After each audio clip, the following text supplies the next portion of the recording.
का एक वचन पढ़ लीजिए।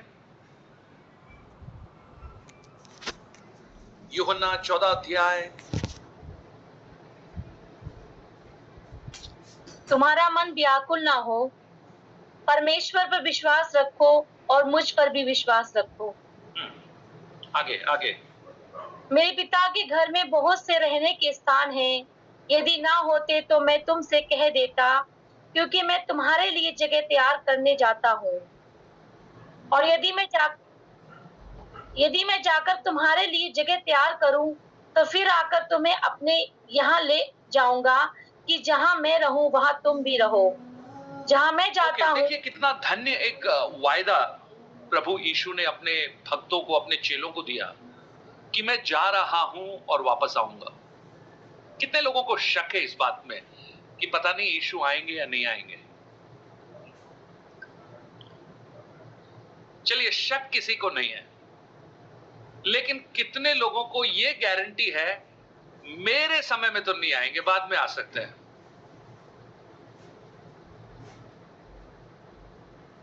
देखिए ये दोनों प्रश्न बड़े पेचीदे से मालूम पड़ते हैं, और हम लोग कई बार, देखिए कहना बहुत अच्छा है, प्रीच सुनना बहुत अच्छा है, यीशु मसीह बादलों पर आ रहा है, जल्दी आएगा, ये सब अच्छा लग रहा है, लेकिन वास्तव में क्या हम उस आगमन के लिए प्रिपेयर हैं क्या? ये सोचने की बात है। प्रभु यीशु ने जो वायदा किया है वो कभी अधूरा नहीं होगा। परमेश्वर मनुष्य नहीं है कि झूठ बोले।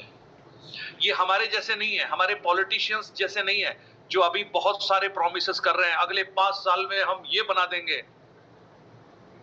तो वो जो बोल रहे हैं उसका बिल्कुल उल्टा समझिए, क्योंकि वो वही बोलेंगे जो वो करते नहीं है। परंतु यीशु अपनी बात, अगर उन्होंने कुछ कहा है तो वो पूरा होगा, क्योंकि बाइबल, पवित्र शास्त्र हमें यह सिखाती है कि उसने कोई वायदा किया है तो वो कभी अधूरा नहीं होगा। वो मनुष्य नहीं है कि वो झूठ बोले, वो अपनी बात कहकर बदलता नहीं है। यीशु अगर आने का वायदा किया है तो यीशु आएंगे। अगर हम उसके साथ जाने के लिए रेडी हैं तो वो हमें अपने साथ भी लेकर जाएंगे, क्योंकि क्या लिखा है वहां पर, मैं जाता हूं और शीघ्र वापस आऊंगा। कल हेलेन आंटी ने पूछा कि हम तैयार कैसे हों, तो वो एक बड़ा अच्छा प्रश्न है कि तैयार कैसे हों। देखिए, अगर हम आकलन करें तो हम सब समझदार हैं। हम में से कोई भी ऐसा मूर्ख व्यक्ति नहीं है जिसको पता ना हो कि यीशु मसीह किसको लेने आ रहा है, क्योंकि अब इतना समय तो हो गया है चर्च जाते हुए, सीखते हुए, तो आप सब मालूम है। लेकिन प्रॉब्लम क्या है, जैसे बिल्ली को जब लगता है ना कि उसकी अब पिटाई होने वाली है, तो वो आंख बंद करके खड़ी हो जाती है और उसको ऐसा लगता है कि कोई उसको देख नहीं रहा है, जबकि सब उसको देख रहे हैं, वो उसी की आंखें बंद है। तो हम जानबूझकर हम बेवकूफ बन जाते हैं। ये बहुत खतरनाक बात है। हमें ये जानना चाहिए कि प्रभु यीशु मसीह के आगमन के समय के चिन्ह क्या हैं और हमें कैसे प्रिपेयर होना है। मैंने आपको कहा आप सब समझदार हैं।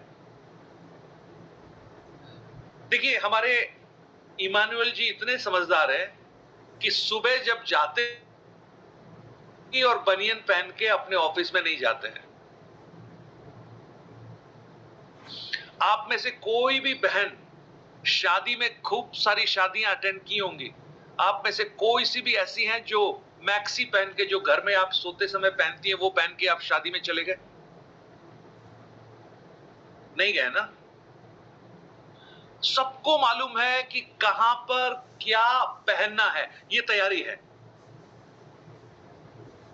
आपके बच्चों को अगर आपको कहीं एडमिशन कराना है या उनकी कुछ बातें हैं जो फ्यूचर के लिए बाधक हैं, तो आप सबको बोलते हैं प्रार्थना कीजिए, प्रार्थना कीजिए, वो परेशानी नहीं होनी चाहिए।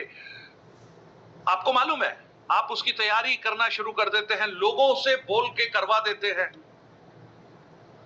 लेकिन जब यीशु मसीह के दूसरे आगमन के बारे में बात आती है और हमारे यहां से बादलों पर जाने के बारे में बात आती है, तो हमें कहीं ना कहीं थोड़ा सा एक वो बात नहीं आ रही जो वास्तव में होनी चाहिए। मैं सही बोल रहा हूं या नहीं बोल रहा हूं? आपके जवाब मैं सुनना चाहता हूं, आप बोलिए। सही बोल रहे हैं। बिल्कुल सही बोल रहे हैं सर, बिल्कुल आप सही इस बोल बात रहे को हैं। फील कर रहे हैं ना? जी बिल्कुल। इसके कई सारे कारण हो सकते हैं, और उसका एक सबसे बड़ा कारण है जो हम पिछले दिनों चर्चा भी कर रहे थे। हमको कहीं ना कहीं ऐसा लगने लगा है कि हम यहीं के लिए बने हैं और हम यहीं के हैं, जो कि बहुत गलत विचारधारा है। यहां के लिए है ही नहीं।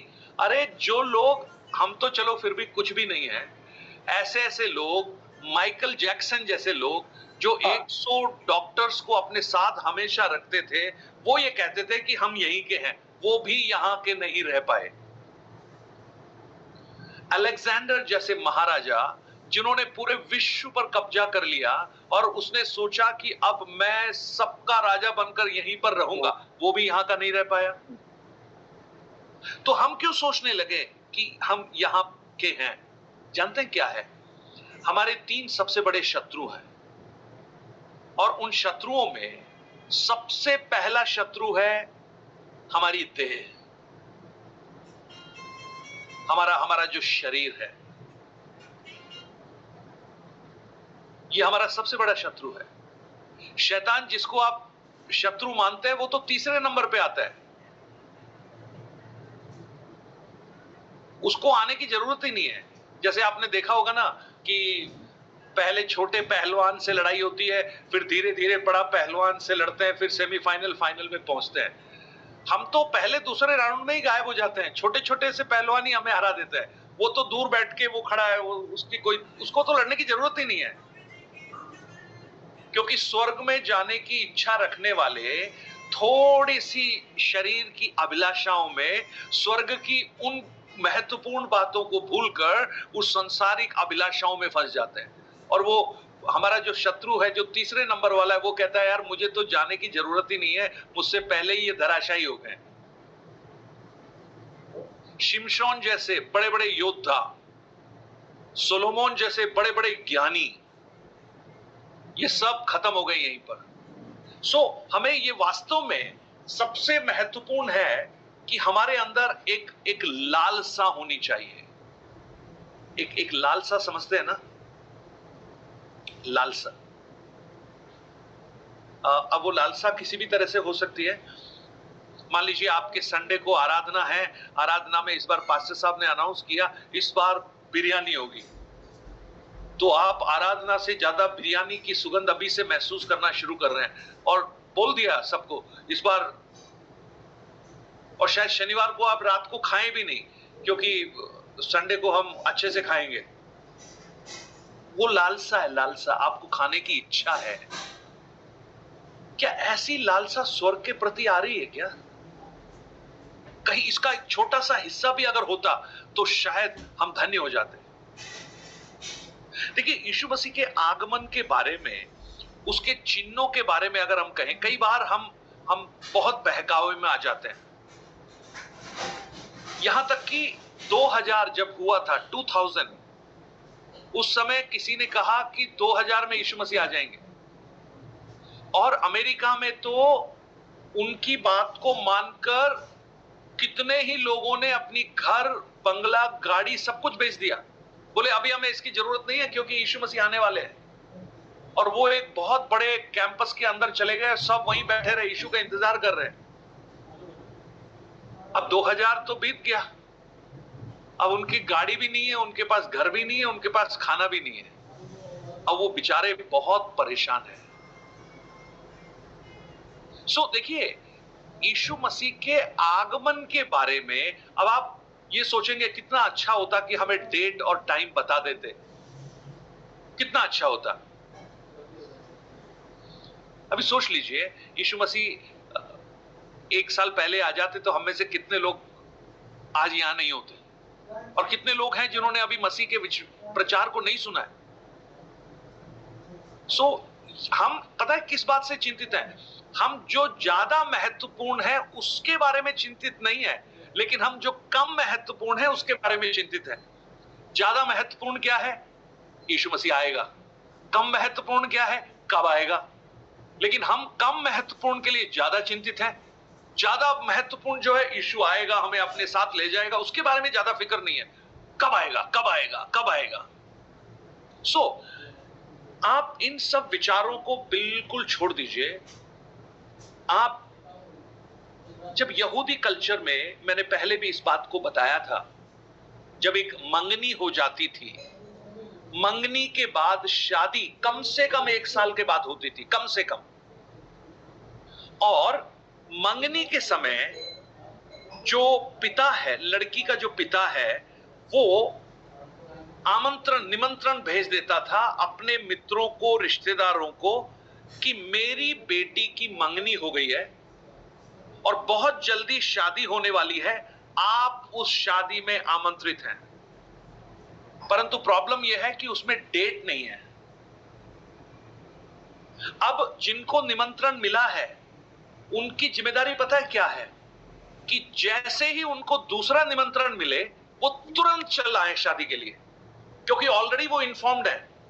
कई बार अभी भी होता है ना, शादी का आजकल व्हाट्सएप पे कार्ड भेज दिया, आपको याद नहीं रहा तो शादी के 2 दिन पहले उनका फोन आता है, भाई साहब याद है ना, परसों आना है आपको। अरे हाँ हाँ याद आ गया, कार्ड आपका भेजा हुआ है, बिल्कुल बिल्कुल। कई बार क्या है, इस भागम दौड़ में हम भूल जाते हैं, तो इसलिए दोबारा से याद दिलाने की भी आवश्यकता है। देखिए, इसको समझने के लिए मत्ती रचित सुसमाचार 22 अध्याय एक बहुत ही खूबसूरत अध्याय है, जहां पर इस घटना को हम बहुत अच्छी तरह से समझ सकते हैं। एक बार निकाल लीजिए उस घटना को। यीशु उनसे दृष्टांत में बातें कर रहे हैं। मत्ती रचित सुसमाचार 22 अध्याय, चलिए पढ़िए उसका 1 वचन से 2 वचन से लेकर पढ़ना शुरू कीजिए। स्वर्ग का राज्य उस राजा के समान है जिसने अपने पुत्र का विवाह किया। एक मिनट, एक वचन करके पढ़िए अनिता से। स्वर्ग का राज्य उस राजा के समान है जिसने अपने पुत्र का ब्याह किया। तो ये जो राजा है वो परमेश्वर है, ये जो पुत्र है वो यीशु मसीह है, और जिससे ब्याह होने वाला है वो दुल्हन कलीसिया है। तो आप ये दृष्टांत को इस तरह से समझिएगा। तो उसने ब्याह किया, तो क्या हुआ उसने? पढ़िए।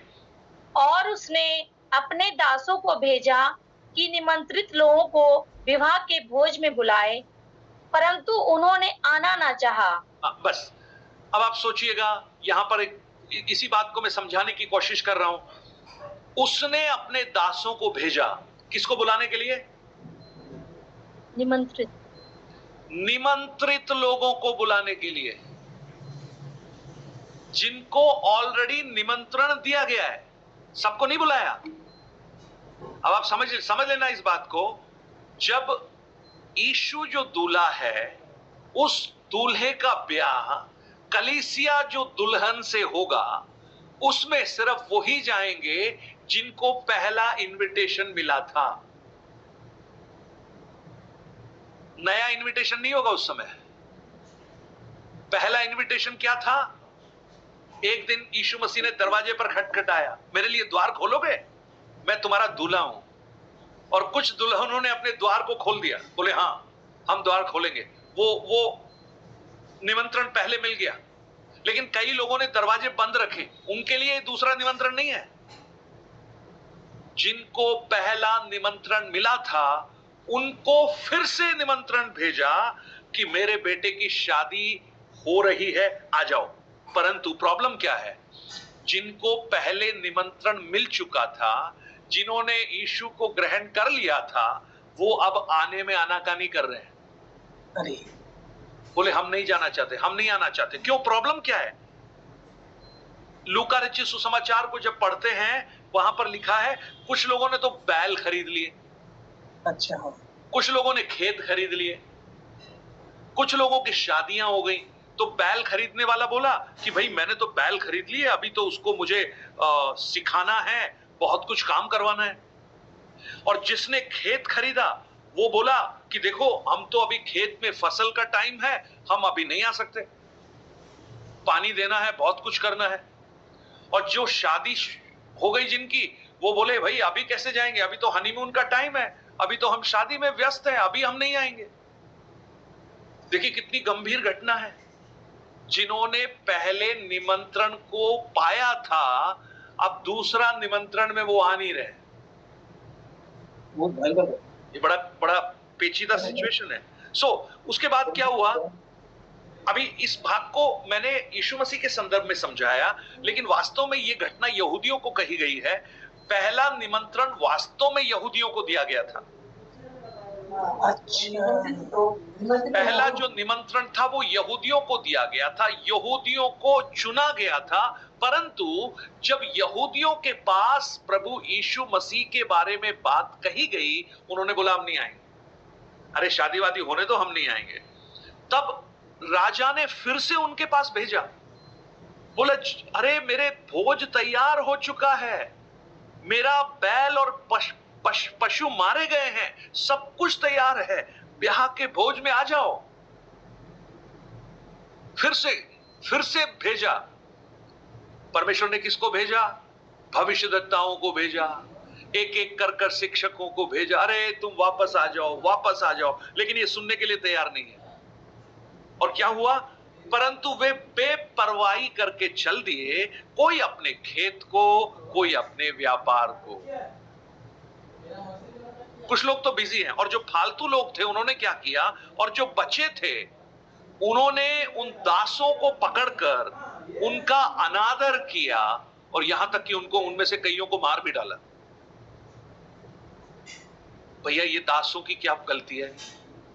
दास ने क्या किया? दास तो शादी का इनविटेशन लेके आया ना। अच्छा आप मुझे बताइए, आपके घर में कोई शादी का इनविटेशन लेके आए और आप उसको घर के अंदर बुला के उसकी पिटाई करके और उसको हाथ पैर और तोड़ के भेज दे, आप मार भी डाला, कईयों को मार डाला। देखो भविष्यद्वक्ताओं को आप देखिए, कितने भविष्यद्वक्ताओं को मार डाला, आज भी हो रहा है। आज भी प्रभु के दासों को अनादर कर रहे हैं, पीट रहे हैं, मारा भी जा रहा है। अच्छा जब ऐसा किया तो राजा को क्रोध आ गया। आप मुझे बताइए, कोई करता है क्या ऐसा? आपके पास मान लीजिए अमित के पास में एक पोस्टमैन आया और बोला 5,000 रुपए का मनी ऑर्डर है, और अमित जैसे ही सुने 5,000 का मनी ऑर्डर है, अंदर से अपना क्रिकेट का बैट लेके आए और उसके सिर पे मार के उसको जान से मार डाले। अरे बल्कि धन्यवादित होना चाहिए कि भाई आप मनी ऑर्डर लेके आए हो। धन्यवादित होना चाहिए था कि तुमने इनविटेशन वापस आया, लेकिन अनादर किया, मार डाला। तब राजा को क्या आया? राजा ने क्रोध किया और उसने अपनी सेना भेजकर उन हत्यारों को नाश कर दिया और उस नगर को फूंक दिया। अब मुझे बताइए, राजा की जो वास्तविक प्रॉब्लम थी वो हल हुई कि नहीं हुई? नहीं हुई ना। प्रॉब्लम, समस्या क्या है? खाना बन चुका है, मर गए लोग, तो मर गए, लेकिन उसका क्या करें? तब राजा ने एक और बात कहा, एक काम करो, क्योंकि भोजन तैयार है और जो नेवतधारी थे, जिनको बुलाया गया था, वे योग्य नहीं ठहरे हैं, इसलिए तुम एक काम करो, चौराहों पर जाओ, जितने तुमको मिले सबको ब्याह के भोज में बुला लाओ। अब देखो क्या हुआ। तो उन दासों ने सड़क पर जाकर क्या भले क्या बुरे जितने भी मिले उनको इकट्ठा कर लिया, और जब सब इकट्ठे हो गए तो ब्याह का घर मेहमानों से भर गया। ये जो है ना, ये दास सड़कों पर गए, क्या बुरे क्या भले जितने मिले, ये ना भले बुरे जितने मिले, ये हम लोग हैं, ये हम हैं। क्योंकि हम वास्तव में पहले आमंत्रित नहीं थे, पहले सिर्फ यहूदी लोग आमंत्रित थे, लेकिन चूंकि उन्होंने उस ब्याह के इनविटेशन को तिरस्कार कर दिया, तो राजा ने कहा अब तुम एक काम करो, जाओ सड़क पे, जो भी मिलता है लेकर आ जाओ।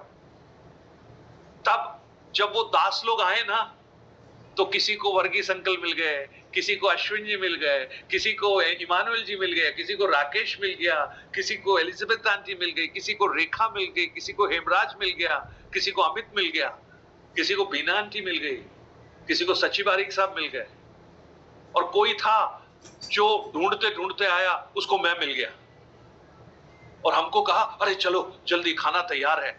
हमने कहा अरे हम तो वैसे भी कुछ कर नहीं रहे, चलो हम चलते हैं। और वास्तव में हम उस भोज का हिस्सा बन गए हैं, नहीं तो हम इसके योग्य थे ही नहीं। परंतु देखिएगा अभी क्या हुआ, भोज तैयार है, सब कुछ रेडी है, वो घर भर गया। तब राजा आया और नेवत जिनको बुलाया गया था उन सबको देखने के लिए भीतर आया, तो उसने वहां एक मनुष्य को देखा जो ब्याह का वस्त्र पहने हुए नहीं था। अभी प्रॉब्लम हो गई वहां पर, भाई सड़क पे थे, सब लोग थे, अब कहां कपड़े बदलने का टाइम मिला होगा, कहां पे क्या हुआ होगा, वो तो जैसे थे वैसे उठ के आ गए। तो ये ब्याह का वस्त्र दिया किसने? ये अगर मैं आपको कहूं, जब प्रभु यीशु मसीह ने हमें उद्धार दिया तो उसने हमें एक वस्त्र पहनाया। पता है कौन सा वस्त्र था? वो धर्म का वस्त्र था। और वो धर्म का वस्त्र हमें हमेशा ओढ़े रखने की आवश्यकता है, और उस ब्याह में भी उस धर्म के वस्त्र को ही लेकर जाने की जरूरत है। परंतु ये व्यक्ति जब वहां पहुंचा तो वहां देखा ये तो कोई और कुछ और पहन के आया है। तो राजा उससे बहुत क्रोधित हो गया, उससे पूछा हे मित्र, तू ब्याह का वस्त्र पहने बिना यहां क्यों आ गया? तो उसका मुंह बंद हो गया। अगर मान लीजिए उसको वस्त्र नहीं मिला होता तो वो बोल सकता था, महाराज आपने वस्त्र कब दिए मुझे जो आप वस्त्र की बात कर रहे हैं? लेकिन ये मुंह बंद हो गया, इसका मतलब कोई उत्तर नहीं है उसके पास। वस्त्र मिला हुआ था उसको, लेकिन वो पहन के नहीं आया। क्यों? लापरवाही। अरे चलेगा ना, अरे सब कुछ चल, चर्च में सब कुछ चलता है भैया, सब कुछ नहीं चलता है, वही चलता है जो प्रभु चाहता है। अब उसके बाद क्या हुआ? उसका मुंह बंद हो गया। तब राजा ने सेवकों से कहा, इसके हाथ पांव बांधकर अंधियारे में डाल दो। अब मैं जब इस बात को बोल रहा हूं तो मुझे कुछ ऐसी बातें याद आ रही हैं। जब ये व्यक्ति शादी के लिए निकला होगा ना, तो उसके पड़ोसी ने पूछा होगा, भाई कहां जा रहे हो? अरे पता नहीं है क्या, राजा की शादी, तुमको थोड़ी बुलाया है, हमको बुलाया है, हमको देखो इनविटेशन भी है, हम जा रहे हैं। ये वो दूसरे ने सोचा हो यार कितना बड़ा आदमी है, शादी के घर में जा रहा है, वो भी राजा की शादी के घर में जा रहा है। अब आप सोचो, जो इतना घमंड करके जो चल के आया था, अभी हाथ पैर बांधे हुए कहां पड़ा है? बाहर अंधियारे में पड़ा हुआ है।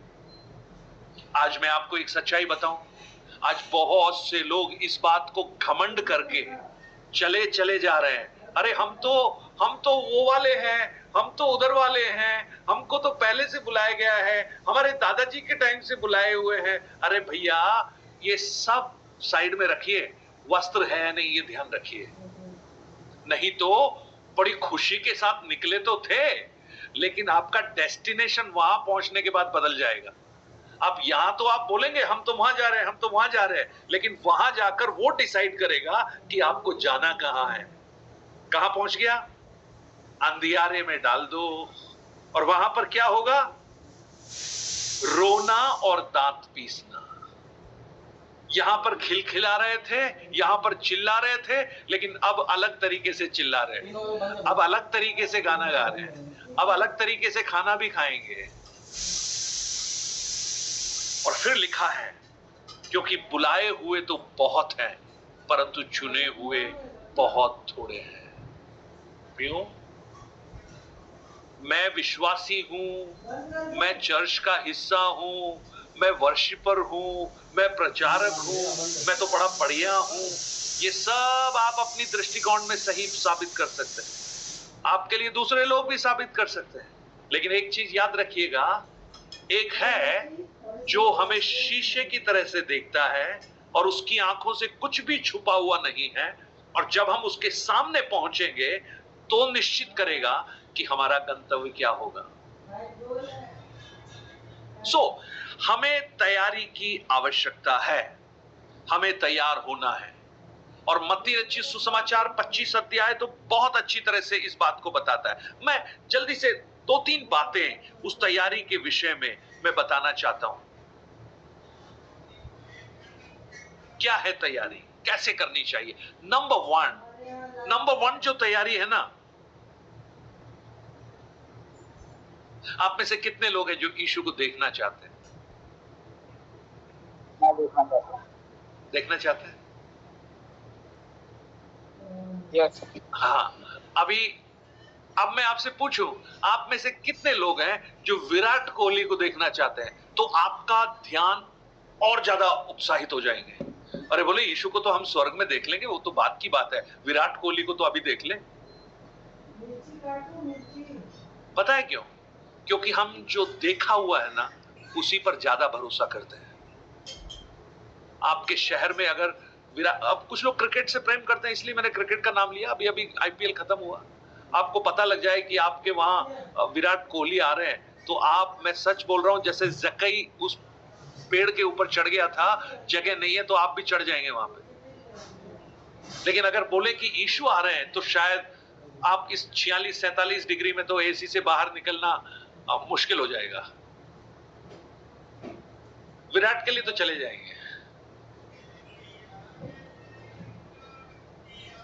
पहली जो तैयारी का जो पहला घटक है, क्या आपके अंदर एक लालसा है कि आप यीशु को देखना चाहते हैं? लालसा बोल रहा हूं मैं, आवेग, इच्छा, तीव्र इच्छा। जैसे भजन 63 में लिखा है, जैसे हिरनी जल के लिए हाँफती है, वैसे ही मेरा मन तेरा प्यासा है, मेरा शरीर तेरा अति अभिलाषी है। इस सूखी और ऊसर भूमि पर मेरा मन तेरा प्यासा है। यह है लालसा। मतलब लालसा का मतलब एक तीव्र इच्छा।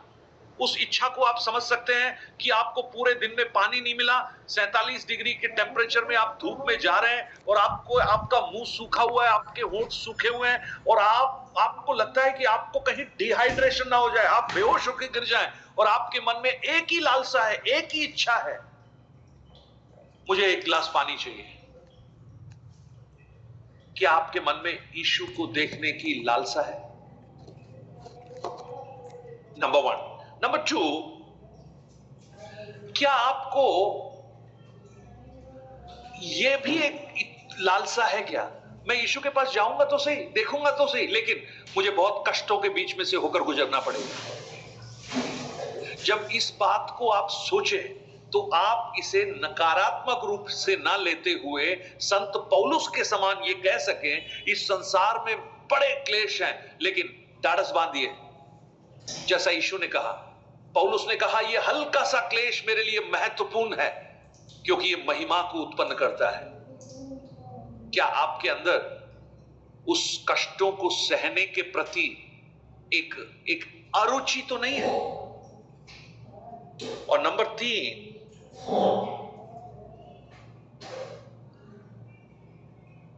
क्या आप इस लालसा को रखते हैं? क्या आपके मन में यह तीव्र इच्छा है कि प्रभु जब आप आएंगे तो आपकी उस आवाज को सुनकर मैं तैयार पाया जाऊं,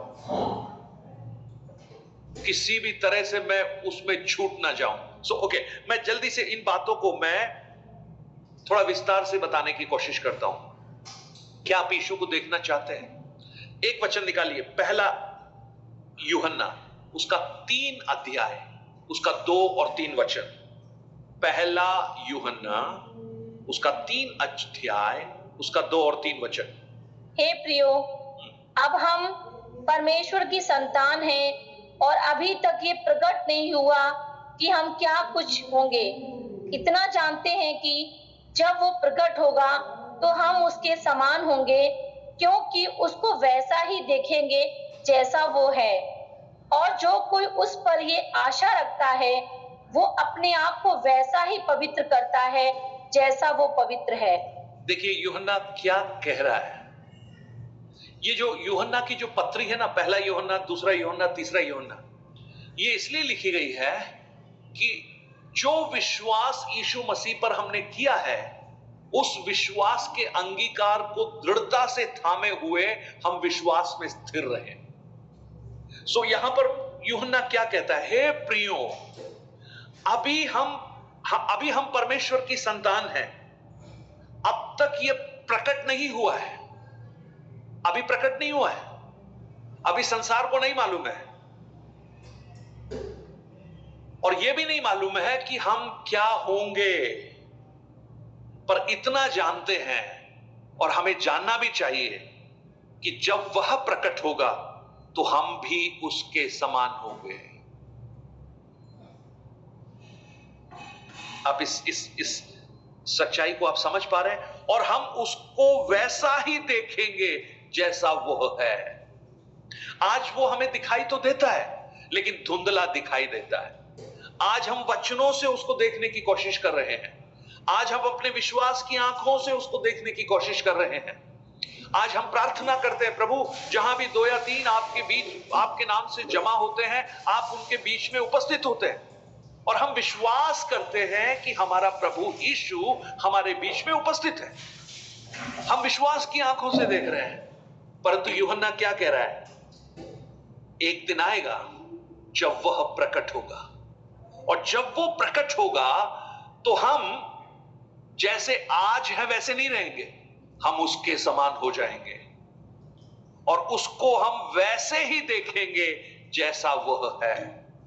पौलुस की भाषा में कहूं तो पौलुस कहता है, आज तो हम दर्पण में धुंधला देखते हैं, लेकिन बहुत शीघ्र हम आमने सामने देखेंगे। क्या ये एक विचार, ये एक लालसा एक विश्वासी के जीवन में है या नहीं कि उस काल्वरी के क्रूस पर मरा हुआ यीशु, मेरे पापों को जिसने उठा लिया था, वो उसके उस प्रेम के उस भाव को जो उसने क्रूस पर प्रकट किया, मुझे उसको देखना है। I want to see him, मुझे उसको अपनी आंखों से देखना है। ये एक बहुत बड़ी लालसा है। हमारे जीवन में कई सारी लालसाएं होती है, बड़ी सारी इच्छाएं होती है। कुछ लोगों की इच्छा होती है कैसे भी हो हमारा एक घर बन जाए, कुछ लोगों की इच्छा होती है गाड़ी हमें मिल जाए। मेरी एक इच्छा है कि कैसे भी एक बार यरूशलेम जाना है, देखना है। मम्मी की बहुत इच्छा थी, और जब मैं नौकरी कर रहा था मैंने 2005 में उनको वहां भेजा देखने के लिए। सो मैं पिछले दिनों भी मैं और शीलू से बात कर रहा था कि हमको भी एक बार जाना है। इच्छा है उन स्थानों को देखना जहां पर प्रभु यीशु मसीह चले थे, जहां पर उन्होंने बपतिस्मा लिया था, जहां पर उन्होंने अद्भुत काम किए थे। पर अगर आप लोग चाहें, आप लोग प्लान कीजिए, अगर प्लान करें तो हम डीपर रूट मिलकर एक बार वहां जा सकते हैं। कोई बड़ी बात नहीं है, हम एक प्लान कर सकते हैं, ट्रिप प्लान कर सकते हैं। जितने लोग जाना चाहते हैं वो लोग आ जाए और हम जा सकते हैं। जरा कल्पना कीजिए, जब कफरनहूम से यीशु चलकर जा रहे थे, हम भी उसी रास्ते से जा रहे हो। जिस यरदन नदी में यीशु बपतिस्मा ले रहे थे, कई लोग वहां जाके बपतिस्मा दोबारा ले लेते हैं। जिस कुंड में, बेतशेदा के कुंड में 38 साल का बीमार चंगा हुआ था, हम उसके ओसारे के पास खड़े हुए हैं। ये सब कितनी एक अद्भुत बात है। तो ऐसी कुछ लालसाएं हमारे मन में होती हैं, इच्छाएं होती हैं। लेकिन आज हेलन आंटी उस तैयारी का जो सबसे पहला घटक है, हम वो इच्छा हमारे अंदर पैदा करें कि मुझे यीशु को देखना है। I want to see Jesus. So क्या कह रहा है संत पौलुस यूहन्ना कि एक परमेश्वर की संतान होने के नाते अभी हमें नहीं समझ में आ रहा है कि अभी हमें मालूम है, क्योंकि जैसे ही हमने यीशु को ग्रहण किया, उसकी संतान होने का क्या मिला? अधिकार मिला। हुए नहीं है अभी, हम बहुत जल्द होने वाले हैं और संसार इस बात को देखेगा। आमीन। और वो कितना ग्लोरियस टाइम होगा। हालेलुया। और ये लालसा कि मुझे मेरे उद्धारकर्ता को देखना है। जब हम प्रभु भोज में आते हैं, प्रभु भोज में मैं हमेशा एक बात कहता हूं, जब इस रोटी और दाखरस को आप देखें तो आपकी दृष्टि इस मेज से हटकर 2020 साल पहले के काल्वरी के क्रूस पर पहुंच जानी चाहिए। आमीन। क्योंकि ये वो जो घटना हुई थी उसी को एक मेज के रूप में प्रभु यीशु मसीह ने हमारे सामने प्रकट कर दिया। ये मेरा शरीर है, ये मेरा लहू है। और यशायाह 53 अध्याय की उन व्यथाओं को जो यीशु मसीह ने सहे, उसके क्रूस के 7 कथनों को जो यीशु मसीह ने कहा, ये सब हमें स्मरण होना चाहिए। और एक और बात हमें स्मरण होनी चाहिए उस प्रभु भोज के सामने, जो यीशु ने अपने चेलों को अंतिम फसह के समय कहा, जब तक मैं ना आऊं मेरे स्मरण के लिए ये किया करो। यानी उस प्रभु भोज में 2 बातें रहस्यमय तरीके से छिपी हुई हैं। एक, प्रभु यीशु मेरे और आपके लिए मारे गए, और दूसरा, प्रभु यीशु मेरे और आपके लिए बहुत शीघ्र वापस आने वाले हैं। इसलिए उसने कहा जब तक मैं ना आऊं। ये नहीं कहा यदि मैं आऊं, ये नहीं बोला यीशु ने।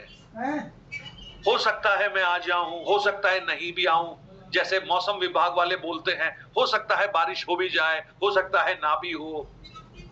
अब किस पर विश्वास करेंगे आप? यीशु ने कहा जब तक मैं ना आऊं। तो ये जो जब तक है ना, वही समय हमारे पास है। और इस समय हमें ये विचार हमारे अंदर आए कि मैं उस क्राइस्ट के समान बनना चाहता हूं। देखिए उस भाग को जब हम पढ़ते हैं, वहां पर क्या लिखा है? जो कोई उस पर आशा रखता है वह अपने आप को वैसा ही पवित्र करे जैसा वह है, जैसा वह है।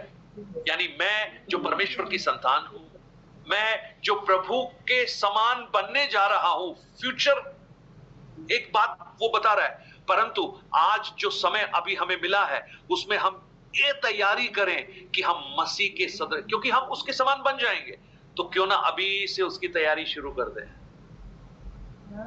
आपने देखा होगा ना कि छोटे छोटे बच्चों को कई बार स्कूल में नाटकों में ले लेते हैं, है ना? नाटक में तुम ये रोल करोगे, तो ये थोड़ी होता है कि उसको बोल दिया कि 15 अगस्त को नाटक है, तुम ऐसा करना 8 बजे से नाटक शुरू होगा, 15 अगस्त को 7:45 बजे पहुंच जाना। ऐसा ही थोड़ी बोलते हैं, परंतु पता है 15 अगस्त के लिए मई से ही तैयारियां शुरू हो जाती हैं। बेटा ये कपड़ा ये वाला पहनना, ये बनवाना, तेरे जूते ऐसे होने चाहिए, जब तू वहां पे हाथ उठाएगा तो इतना हाथ उठाना, मुंह से ये बोलना, ये इस तरह का हाव भाव रखना। और उसको इतने महीने प्रैक्टिस करवाते हैं उस ड्रामा के मुख्य परफॉर्मेंस के लिए। प्रियो, हम भी एक बहुत बड़े रोल के लिए तैयार हो रहे हैं, और उस रोल की तैयारी को अभी से हमें करने की आवश्यकता है। हम स्वर्ग में हमेशा आराधना करेंगे, है ना? हम आराधना करेंगे, इसलिए उसकी तैयारी हमें यही करने की आवश्यकता है। कुछ लोग बोलते हैं हम यहां कतई नहीं करेंगे, हम तो वहीं जाके कर लेंगे। नहीं, आप मुझे बताइए, ये बच्चा जो बिल्कुल नाटक की तैयारी ना करे और वहां डायरेक्ट जाके उस रोल में खड़ा हो जाए तो क्या बन जाएगा? वो मजाक बन जाएगा लोगों के सामने। सबसे पहली लालसा हमारे अंदर कि मुझे यीशु को देखना है, और चूंकि मैं उसके जैसा बनने वाला हूं, इसलिए उसकी तैयारी मैं अभी से करना शुरू कर दूं। और उस तैयारी का एक हिस्सा है, जैसा वो पवित्र है वैसा मैं भी पवित्र रहूं। अब अपवित्रता किन किन चीजों से आ सकती है, ये हमें बताने की कोई आवश्यकता नहीं है।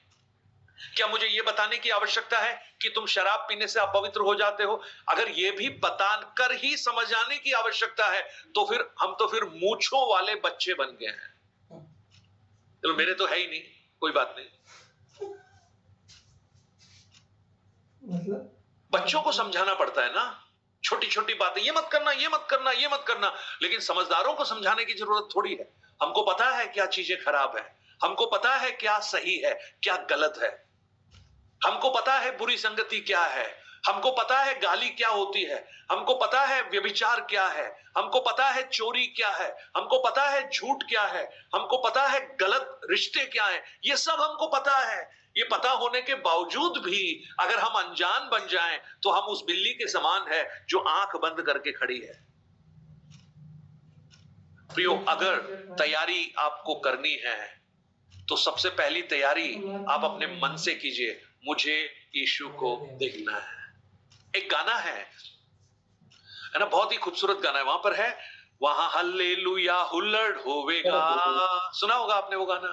जी जी जी। और वहां पर लिखा है, पतरस होवेगा, मरकुस होवेगा, लूका होवेगा, यूहन्ना होवेगा, अब्राहम भी वहां होवेगा।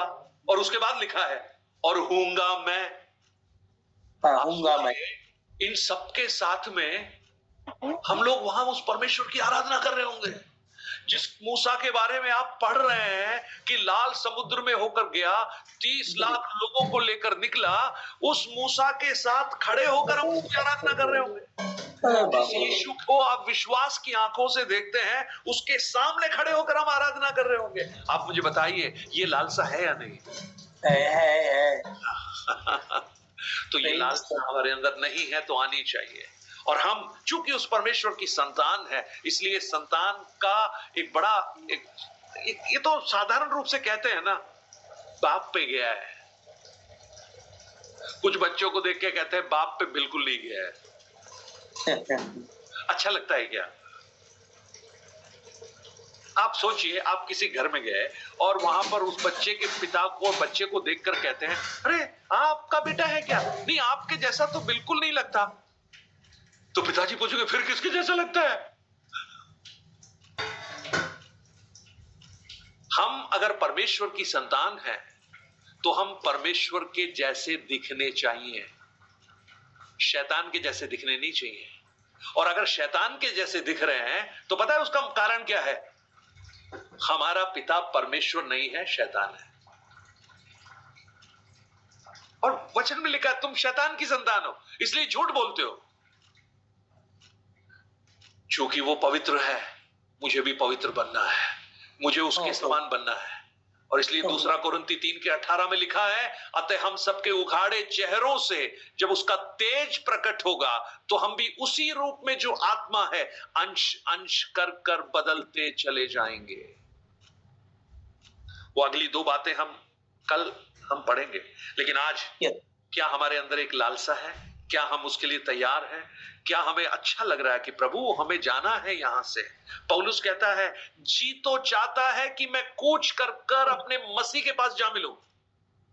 फिर कहता है, मेरे लिए मरना लाभ है। हमारे लिए मरना लाभ है या हानि है? लाभ है। मरना तो है ही ना, एक दिन तो मरना ही है। मसीह में मरिए अगर मरना है तो, क्योंकि जो मसीह में मरते हैं वो मसीह में जीवित भी हो जाते हैं। आइए प्रियो, अपनी आंखों को हम बंद करें, प्रार्थना करें। हमारे जीवन के इस यात्रा में प्रभु ने हमें यहां तक संभाला। मैं प्रभु को धन्यवाद देता हूं। हमारे सक्सेना अंकल शायद उम्र में सबसे अधिक है। वर्गीस अंकल को परमेश्वर ने अच्छा आयु दिया, प्रभु ने उनको इतना उम्र दिया, हम लोगों को यहां तक प्रभु ने संभाला। ये उसका ग्रेस है। हमें नहीं मालूम कल हमारा है या नहीं है। तैयारी अगर करनी है तो अभी करनी है, उसके बाद तैयारी करने से कोई फायदा नहीं। चला। इसलिए आज जो प्रभु ने हमें अवसर दिया, हम उस परमेश्वर को धन्यवाद करें और कहे, प्रभु थैंक यू, आपने हमें ये सौभाग्य दिया है कि हम उस यीशु मसीह को पहचान सके। और चूंकि हम आपकी संतान हैं और संसार इस बात को देखेगा, तो आज अभी से हम उस संतान के समान व्यवहार करना शुरू करें। हमारा जीवन आपके समान बनना शुरू हो जाए। जैसे आप पवित्र हैं ऐसे हम भी पवित्र बने। वो लालसा हमारे अंदर दे प्रभु। जैसे हर दिन हम कुछ नई बातों को सोचते हैं, ऐसे ही वो मसीह के आगमन के विषय में, उस स्वर्ग के विषय में, यीशु के सामने खड़े होने के विषय में एक बड़ा लालसा, इच्छा हमारे अंदर प्रकट कर। आइए आंखों को बंद करें और प्रार्थना करें इन दिनों में। प्रभु के आगमन के लिए अपने आप को तैयार करें। सक्सेना अंकल, आप मेरी आवाज सुन रहे हैं तो आप ही प्रार्थना कीजिए।